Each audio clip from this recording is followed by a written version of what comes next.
Great, thank you, Nat. Very exciting stuff coming out of USAID. Our next speaker is Alicia Manville. She's the Managing Director of Development Policy with the Millennium Challenge Corporation. Please join me in welcoming Alicia.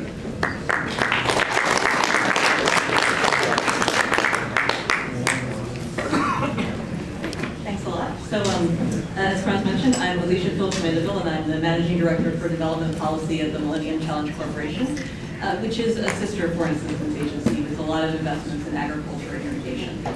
And that's why I'm excited to be here today, because I want to walk you through a new, a new evaluations data catalog that we're launching this afternoon. And it's where all of the impact, the microdata underlying our impact evaluations will live. This is half announcement and half commitment, and that will make sense when you see where we were about a year ago. So a year ago, we had a lot of intent, we had some practice, and no discipline. And if you looked at our website, what you would see is essentially some spreadsheets that you could find, maybe some CSV files, a little bit of HTML, some documents, but if we're being perfectly honest, mostly what you would find is PDFs. Now, to be honest, it probably still is PDFs, but in that time, we've also launched an actual data portal where you can find financial data that's machine readable, data about how we select country partners, data on monitoring, all machine readable. But for today's purposes, most importantly, we're rolling out an evaluations catalog that will house the microdata that underlies these impact evaluations. And we wanted to walk you through it today because we're starting with the data that underlies agriculture or food security investments. So this is the catalog. As of today, you can look at it online. If you're familiar with the World Bank's microdata library, you will be immediately familiar with this as well because it's the same software. We didn't think a new learning curve really made a lot of sense at this point.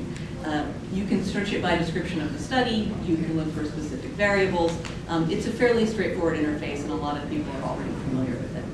So what's in it now? I'll tell you what we've got, and then I'll tell you what's coming. So right now, you can see that there's metadata for 4 different impact evaluations covering agricultural investments in Armenia, El Salvador, Ghana, and the Philippines. There'll be more metadata rolling in over time, and more importantly, more microdata. But let me show you what you can get. This is the interface for each evaluation. If you look at the top right-hand corner, you can find the basic information you would need to figure out what's actually going to be in here and what you might want to use, a description of why we did the study in the first place, things like sample size, maybe geographic location, those kinds of things. Here's where the data itself will actually live. Right now, there's some distributive statistics as well. I'll flag that if you want to use the data for anything particular, you probably want some of the technical specifications. So here's information about sampling practices, data collection techniques, the questionnaires themselves, and then some context. What has MCC learned so far from the data?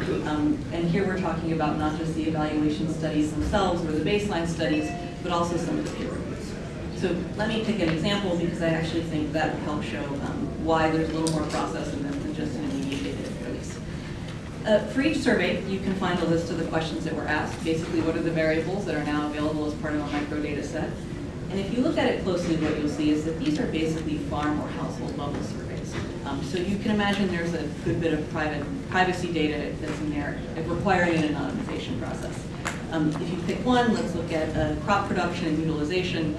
What it calls up is essentially a range of the answers given, but also their distribution. So even before the microdata is posted, you can get a feel for what kinds of things might be pulled out, what kind of learning there might be in this data.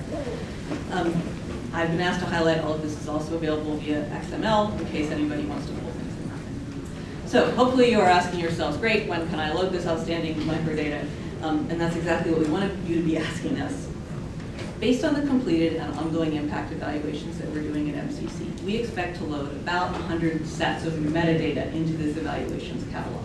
Roughly half of them will cover Africa, and about a third of them cover agriculture or irrigation investments. So the kinds of microdata that will be directly relevant for this crowd. Some of them will have multiple iterations or multiple surveys under them, but we're talking about 100 sets. But that will take us some time to roll out. MCC has been gung-ho on pushing this data out for a while, and we've spent a little less than a year now setting up the internal practices and protocols that are necessary to actually push a data release.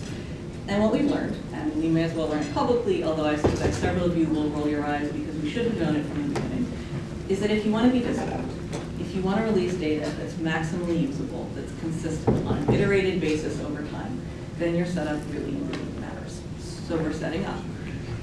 Open data for impact evaluations, starting with agriculture and irrigation investments at MCC, is a live, messy, ongoing process for us.